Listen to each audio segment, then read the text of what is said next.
If you're watching this, you've already filed your FOI, and if you haven't, you should go and check out our guides at secretcanada.com. FOIs can be confusing, frustrating, and slow, and it's easy to get lost in the bureaucracy of the system. I like to think of the process as a conversation or negotiation for records.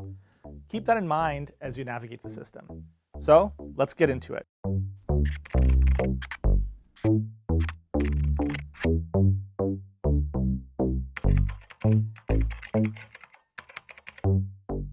Above all, be polite and respectful, but also firm and direct. You'll mostly be dealing with an FOI officer, a special public servant whose main job is to help you with your requests. These people are not the target of your request. They're a bridge between you and the office that you want to get documents from. Be proactive about reaching out. Once the public body confirms they received your request, email or call the FOI officer and introduce yourself.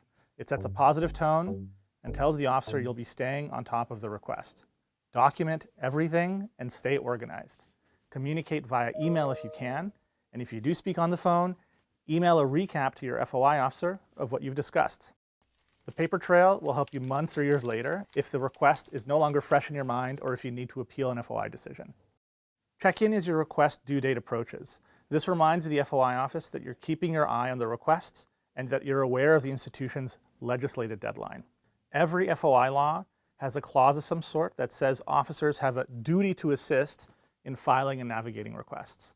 If you feel like an officer is being unhelpful or is leaving you to fend for yourself, remind them of their legislated duty. Appeals bodies really don't look kindly on FOI units that fail to adequately help requesters. Also, pick up the phone. Much of the FOI process is about good communication, but that goes both ways. When in doubt, call them up. FOI officers will often reach out and ask you to be clearer about what you're looking for. They may even propose wording of their own or ask you to reword what you're looking for so that it's a better match to the governmentese of public servants. There are a few reasons why they might want you to clarify your language. Your request didn't include a date range. They may also not understand what you're looking for. In some cases, your request may generate an enormous volume of records. In those situations, the FOI officer is going to try to make the scope more reasonable and they may contact you about it. Again, the more open you are with the FOI officer, the better they can assist you.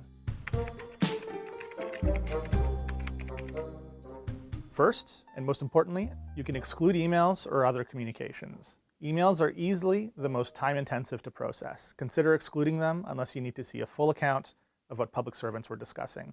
You can also exclude cabinet confidences. These are documents that are covered under cabinet confidentiality provisions that automatically exclude them from FOI law.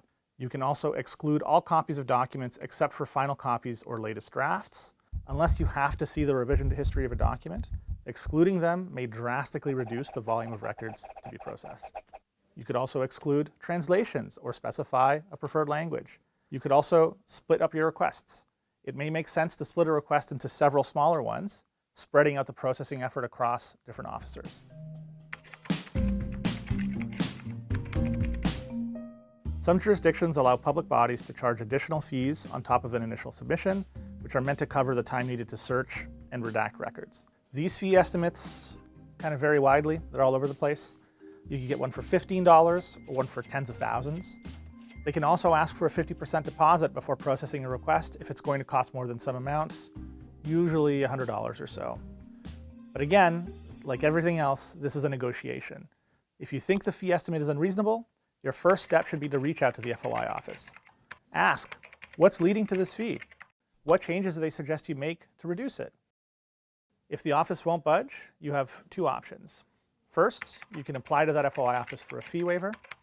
If you're able to demonstrate financial hardship or make a good case for why the records may be in the public interest, you may qualify for one. However, getting a verdict on a fee waiver could take a month or longer though, so buyer beware. Your second choice is to appeal the fee estimate to the Information Commissioner, but this process will take several months, at the very least. Since most FOI laws require a response within 30 days, every jurisdiction allows for time extensions of some sort, but extension requests must be sent to you before that initial 30-day deadline or the institution is breaking the law.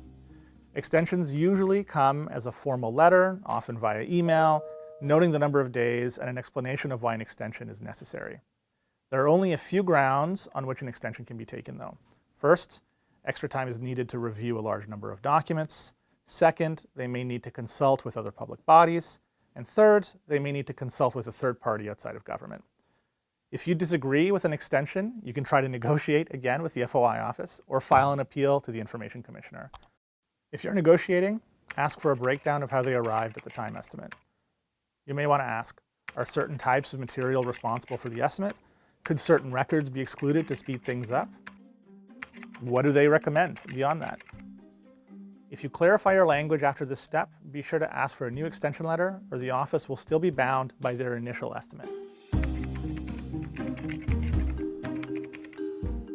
Institutions often blow right past their legislated due date, whether or not they've claimed a time extension.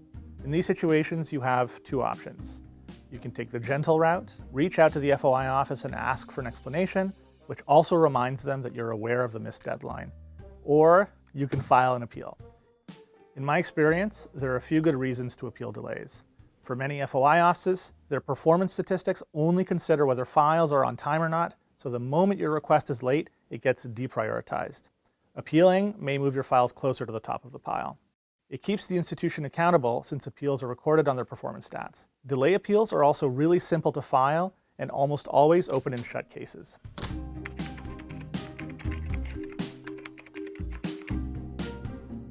This comes up most often in requests for spreadsheet data. Many institutions will insist on converting something like an Excel sheet into a PDF, making the underlying data useless. Record format disputes could also arise if you ask for videos, audio, or other types of records that the office isn't used to releasing.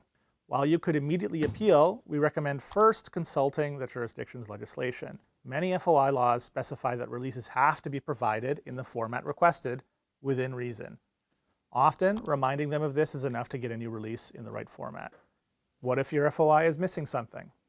If this happens, immediately reach out to the FOI office and explain the situation. Officers are usually happy to correct the issue and resend you documents without a new request if your concerns are reasonable. If they won't help you, guess what? You're going to need to file an appeal.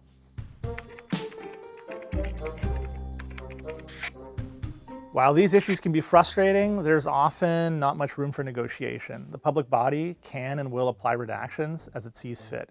In these cases, unfortunately, your only recourse is to file an appeal. Scan this QR code for access to our website, Secret Canada, where you can search completed requests, learn more about filing a Freedom of Information request and appealing FOI decisions, and also read our latest FOI news.